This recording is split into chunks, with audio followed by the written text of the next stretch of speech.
Greetings, friends and subscribers. It's been a while since we've explored some cheese. That's because Julie and I moved to a new country. In fact, we moved down to Maryland in the United States.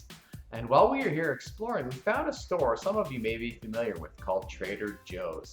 So one of the cheeses I picked up was this creamy gorgonzola. Now the only problem is, the sell-by date was nearly 2 months ago. So how can you tell if a smelly cheese is still good?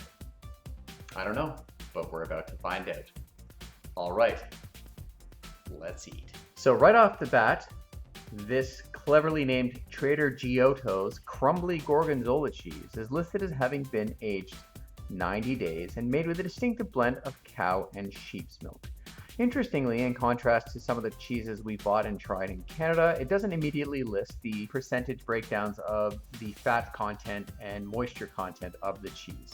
It's also, being a Gorgonzola cheese, is heavily marbled with culture. So some people would call this mold.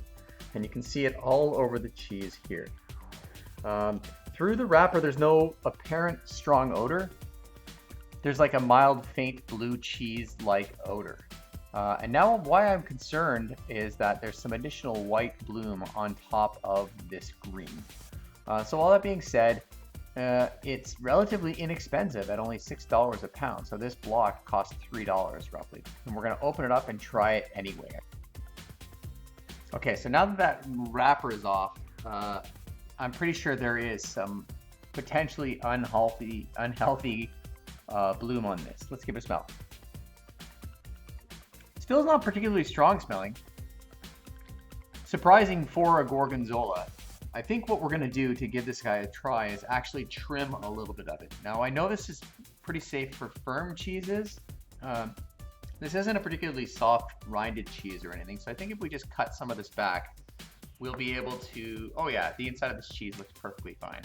So we'll start with a good old chunk of this guy here. Cheese guidelines say something like a 1/4 inch trim if there's evidence of mold, and that's if you get down to the mold spores. If I'm doing this completely wrong and anybody's actually watching and cares, please let me know what the proper technique for this is. Okay, so I've got a piece in my hand, and as described on the label, it is a little bit on the crumbly side. It's not as soft as some of these are. It's definitely not a double cream or a triple cream blue cheese. The smell is a little bit stronger, slightly mushroomy, or a little bit of earthy fungus type smells to it. But otherwise generally clean. So I'm gonna give it a little bite here. Yeah, so definitely firm and crumbly. There's those blue cheese undertones as it sort of melts in your mouth. The faintest hint of protein crystallization, perhaps, because there's a little bit of crunchy, nutty type pieces. So not bad at all. I'm kind of sad I forgot about this one in the fridge. I think it compares very favorably to some of the other blue cheeses I've tasted. It's good. You can see some of that moisture build up in there and the little cavities in it. Much milder than I would have characterized or expected it to be. And I'm pretty sure it's safe to eat. I probably will actually trim this up a little bit and save the remainder. So what else is there to say about Trader Giotto's Crumbly Gorgonzola cheese? Not much. It's a mild blue cheese, not offensive, crumbles extremely well. I think it would make an exceptional accompaniment for things such as a salad, or as I mentioned, with some buffalo chicken strips. So yeah.